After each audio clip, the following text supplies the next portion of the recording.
अब हम जिस टॉपिक को डिस्कस करने लगे हैं वो है इलेक्ट्रॉनिक रिटेलिंग का। Electronic retailing is also called e retailing और sometimes it is also called e tailing. अक्सर लोग इसको ऑनलाइन रिटेलिंग भी कहते हैं। सो एक्चुअली ऑनलाइन रिटेलिंग या इलेक्ट्रॉनिक रिटेलिंग क्या है? सेलिंग ऑफ प्रोडक्ट्स, सर्विसेज और both to the end consumer, but through what? Through the internet, over the web.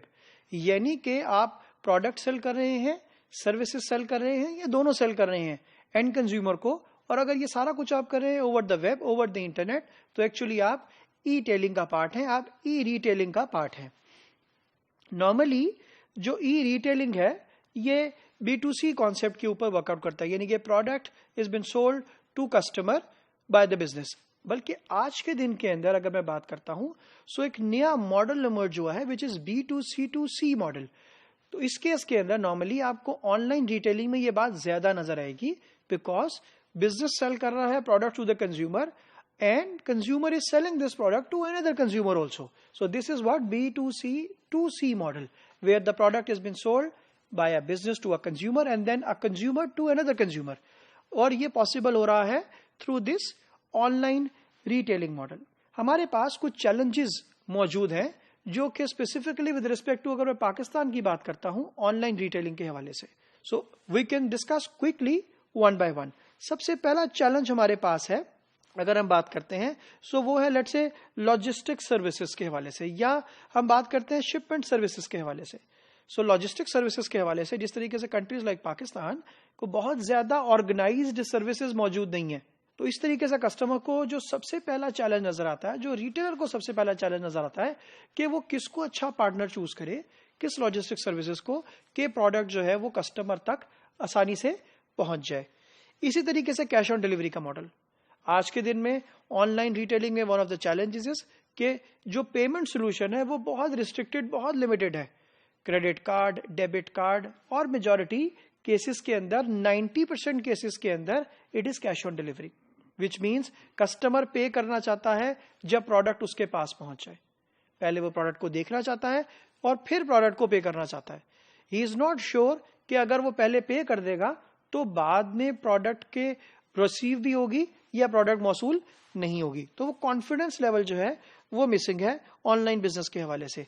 Fear factor है कस्टमर को, जो प्रोडक्ट उसने मंगवाया है हो सकता है प्रोडक्ट आए ना, हो सकता है अगर पैसे दे दिए तो वो पैसों के की वर्थ उतनी ना हो जितनी जो चीज आपने मंगवाई है। सो एक फियर फैक्टर कस्टमर के जहन में जरूर मौजूद है, बेशक वो इस हवाले से ही हो कि ये वो प्रोडक्ट कहीं ऐसा ना हो कि बी कैटेगरी की हो, कहीं वो फेक प्रोडक्ट हो। ये सारे फियर फैक्टर उसके पास जहन में मौजूद हैं।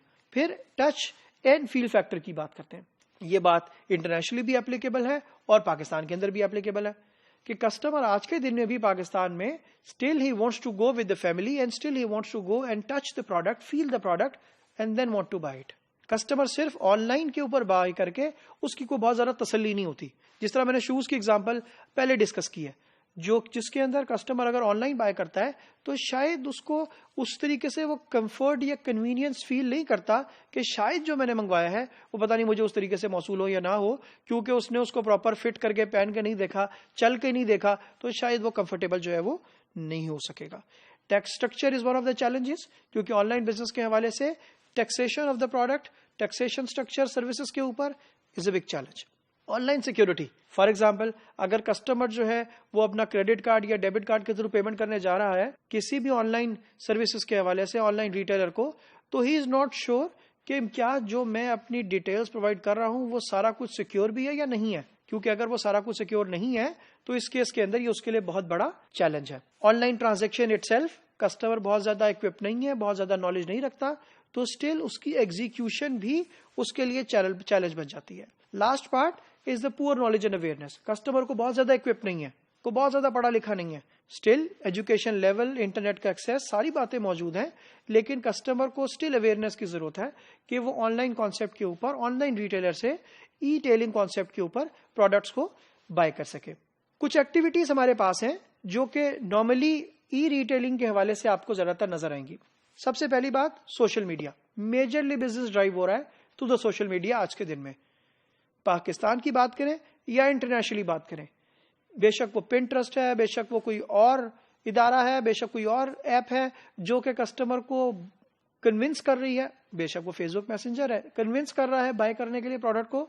सो उसमें major part is social media के हवाले से।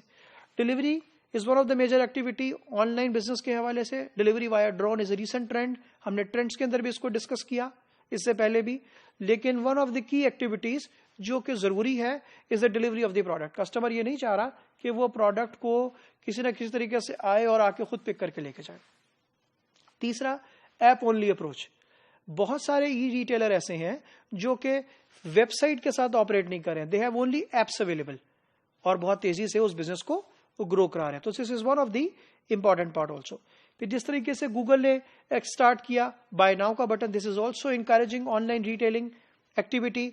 और artificial intelligence at the end is also encouraging the business of online retailing. जिस तरीके से मैंने भी आपके सामने रखा कि एक ऑनलाइन रिटेलर या इलेक्ट्रॉनिक रिटेलर जो है वो एक्चुअली क्या करना जा रहा है, उसका ऑब्जेक्टिव क्या है कि वो कस्टमर को कनेक्ट कर रहा है किसके through, from the producer, from the retailer. और ऑब्जेक्टिव क्या है कि सारा कुछ ओवर द इंटरनेट हो रहा है, कस्टमर की लॉयल्टी बिल्ड करना ऑब्जेक्टिव है, और कस्टमर से ज्यादा रेवेन्यू जनरेट करना is the objective of the retailer.